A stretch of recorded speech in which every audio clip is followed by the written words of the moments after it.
grateful for that. And your contribution last year works out at, I think it was 1/13 of my core costs. And that might sound like very little, but actually it's a lot. And that actually helped contribute to something really quite remarkable happening last year. Not just for me, but also for my team as well.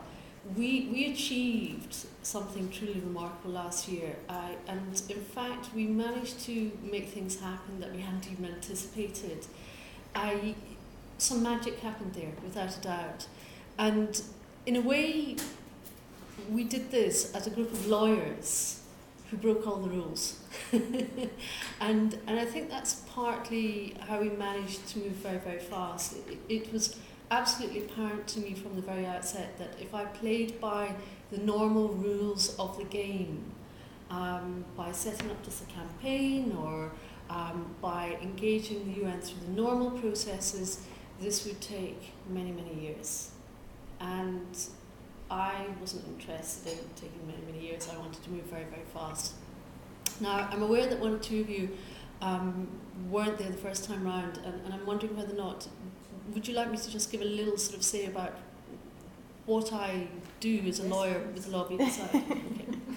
So starting point is that I came up with a really big idea that is a real game changer in terms of legislation, and that's to create an international crime of ecocide to stand alongside genocide, war crimes, crimes against humanity, and crimes of aggression. These are known collectively as crimes against peace. They're the international laws, international criminal laws that act like umbrella legislation, covers the whole world. It doesn't mean that we don't have genocide, but what it does mean is that we have the tools to take action, but more importantly, it's deemed within society as unacceptable. Believe it or not, prior to 1948, when genocide was put in place, some countries actually had laws to facilitate genocide. And what it did was it outlawed it, it criminalised it.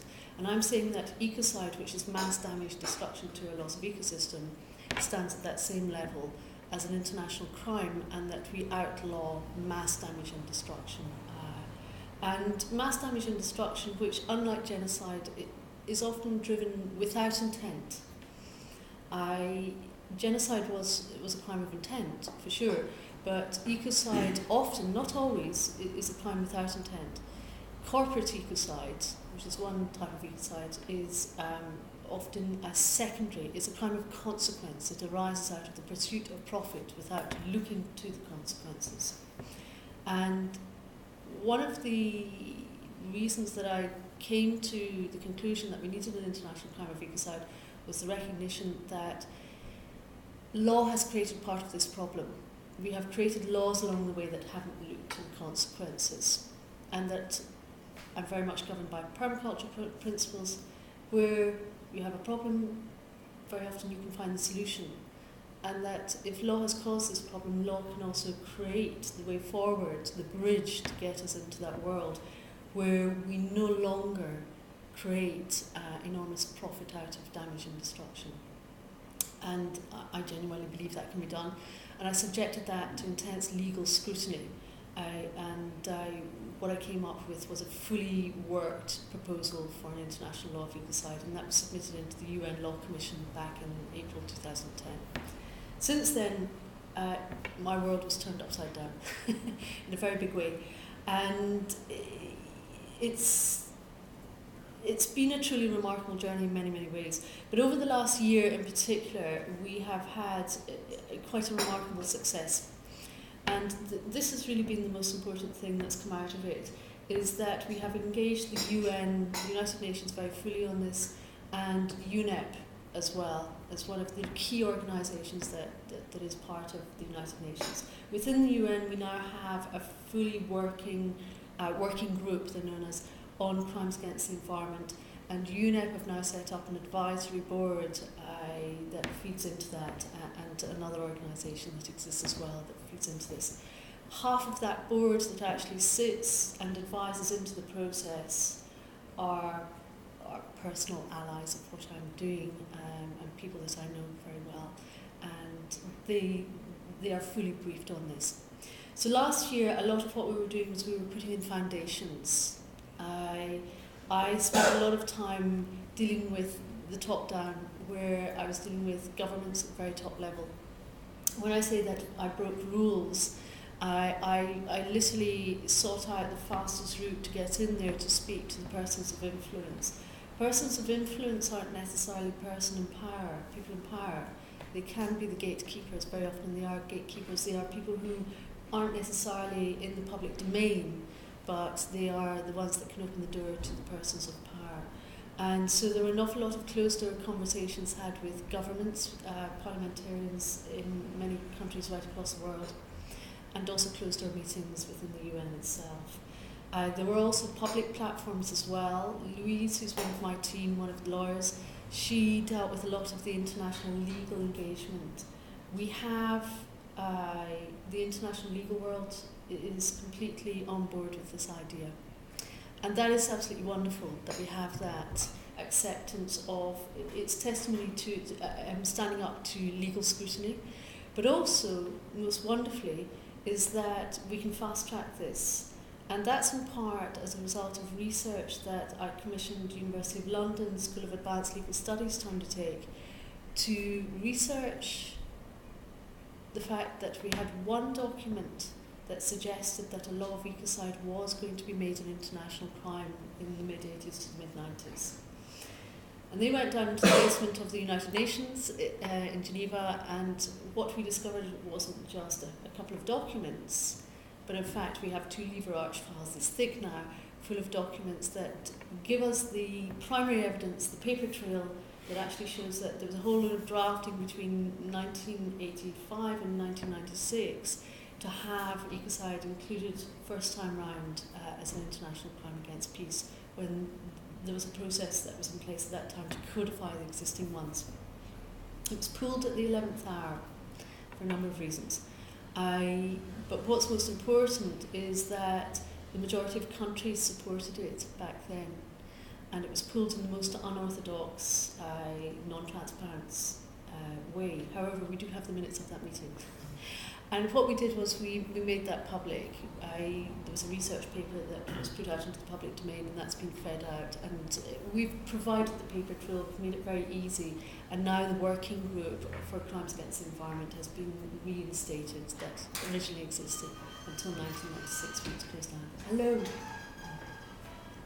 So one of the other things that happened was I had 26 governments came forward and asked for a timeline of implementation for a law of ecocide, a proposal for that.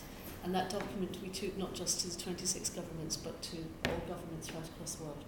So where that leaves us now is that every government in the world is briefed, legally briefed, and some of them I've had, over 50 countries I've had closed-door meetings with parliamentarians and or ambassadors, both country ambassadors and UN ambassadors, in the last year. That's an enormous amount of work within 1 year, as well as building a team around me that could deal with what was coming in terms of engagement around the idea. And this is the thing, when an idea is of its time and it really resonates, it generates an awful lot of activity everywhere. And it's one thing to be reactive, to deal with what comes in, it's another thing to be proactive and actually reach out there and be able to deal with what's coming in, but also to reach out all the time and go further. And we have in the last year managed to put in place, despite enormous hurdles that we actually faced, we've put in place pretty much a working portal, information portal online, the Eradicating Ecocide website. And we've paved the way for Europe now to move forward with a European Citizens Initiative. Now, European Citizens Initiative is a new system process that the European Commission and the European Parliament have brought together last year, where you need minimum of 7 European citizens can actually propose in a draft directive into the European Parliament. It has to be passed through the first hurdle. This took an awful lot of work and drafting and what have you. The previous 12 applications before us had failed, and we spent a lot of time analysing why and how we could overcome these hurdles. Remarkably, it was accepted, and in fact it's going to be launched in the European Parliament on the 23rd of January. Now, that doesn't guarantee that we're going to have a European directive on an ecocide directive, but what it does mean is that providing we can get 1 million votes by citizens online within a year, then it will be tabled. But it's more than that. It means that parliamentarians have a tool that they can use, a hook that it allows them to raise this in Parliament, to discuss it in a far more public domain. They can see how this could be applicable in law within Europe and out with Europe. It's been specifically drafted to have implications right across the world. It doesn't take away from the focus of an international law, but it actually adds weight and creates a whole lot of dialogue, and it actually allows Europe to be a leader to drive this forward as well. And there are certain countries within Europe that are very interested in leading in this context as well. So it gives them the tool, it takes it from the realms of being a jolly good idea that's happening up in the UN and actually gives it a specific focus within Europe. Now that also allows citizens to engage on it. So what we're doing is we're bringing together the legal aspect, the political aspect, and the citizen engagement at the same time. It allows it to be far more publicly orientated. Now at the moment I have 4 people working with me. There's Louise, there's Zoe, there's Nina, and myself. Zoe is going to, as of April, get out there on the road in Europe and start really engaging on this. It needs someone out at a grassroots level connecting with youth and actually making something happen on the ground.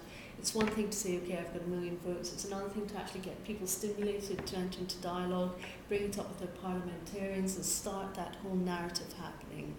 And something magic happens when I get out there and start speaking about this in other countries. Every time it galvanises people to start taking action, and especially those who are in a position of influence. And that can be not just politically, but within grassroots organisations, so top down as well as bottom up. And we do have groups of people right across the world. In fact, we have 54 youth leaders now who are ready to really kind of move with this in a big way, that are strategically poised right across, actually not just Europe, but in the world as well. We have another great success has been engagement with South America. South America is actually 3 steps ahead in all of this because they're very much engaging around the concept of rights of nature. So this is part of their narrative already, how we engage with legislation that actually puts people and planet first, that's based on the harmony of life. And that is something that they get at an intrinsic level far more easily. Just before Christmas, I was invited over to speak in Ecuador with the top legislators from not just Ecuador, but many South American countries about the law of ecocide. And it's quite clear that their judiciary are very interested in receiving training on that, that there's a far greater narrative to engage on that. So Louise is actually going to set up an office in South America. She's going to get out there in April and we're just going to make that happen. We need someone on the ground out there now. So she's going to make that happen there.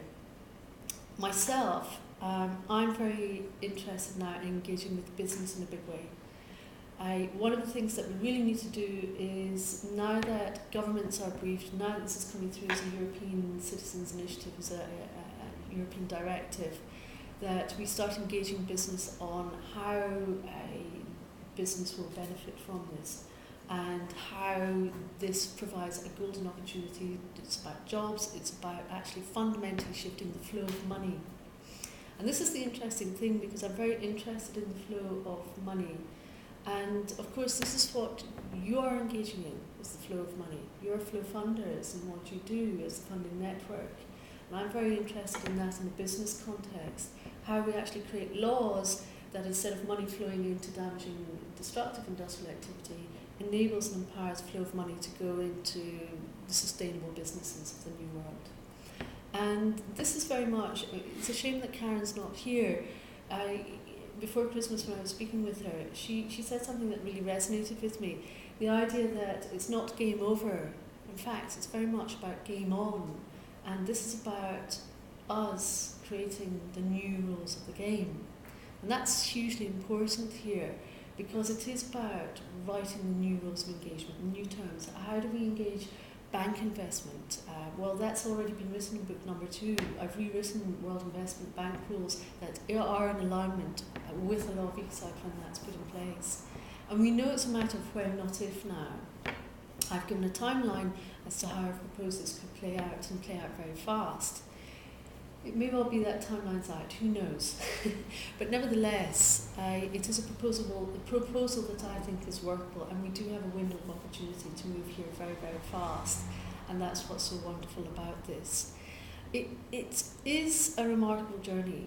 My quest is to see ecocide be made an international crime. I know that it has huge implications for business, for investment, for the world at large, for small NGOs and little outfits that are really trying to do good work but are struggling very hard because actually what they're trying to get out there doesn't get the funding or the investment because all that investment is going elsewhere. It's about making what's the exception today become the norm tomorrow. And that's what's really important here. And I'm very interested in how we actually really build those bridges to enable the new world to flourish in a big way. So it's a very exciting time for me. I have a team of people who are now coming in from the business world who are wanting to engage in this in a very big way. It's opening up new opportunities. I am stepping into a new space, so to say, with this. And again, listening to those who can help advise on this, because ultimately I am a lawyer. I can go in and I can advise on this. That is first and foremost my job here. But I learn a lot from how we can harness technology online. I learn a lot from those who are very successful at running campaigns. I'm learning a lot from those who are very successful at running business. And I'm utilising those skills and trying to put them to good use. But most of all, what I'm trying to do is empower others to run with this. Nobody has ownership over a good idea, least of all me. And this is an idea whose time has come, and it is about others running with this, other agencies, as it's already starting to happen in the international legal world. And I'm very keen to see other agencies, other businesses run with this in whatever way they can. It's patently obvious to me that it still needs me to get out there and to be talking about this and engaging the world on this full time. But I hope that day will end quite soon, because the more of us that start getting out there, engaging others who are then empowered to speak themselves, then the less I'm needed to do this, and the more resilient we build that system in place. Because this is the interesting thing, it doesn't actually need the law in place to shift the way we think. It's the sense of inevitability of it getting there that does that. So if you are in business, for instance, you say, well, it doesn't matter when this law is coming in, let's fundamentally shift our practices now because we want to be a leader in this. It starts to shift the framework of where we're going very, very fast. And also what it does, it gives the enabling conditions for governments to feel confident to move forward and vote and support this as an international law. So really what we're doing here is creating the enabling conditions for this law to be put in place as fast as possible. So really, just in summary, I just really want to say thank you. You have, in part, enabled my journey to move forward, and I'm truly grateful for that. I'm also so grateful to this world that I'm doing something that I truly love, that allows me to engage on what I believe in, that's in alignment with my values, and that is genuinely making a difference to the world. That is something that's truly remarkable, and I'm having the greatest adventure of my life. Thank you. Now, questions, yeah. Anyone has anything? I feel along this path.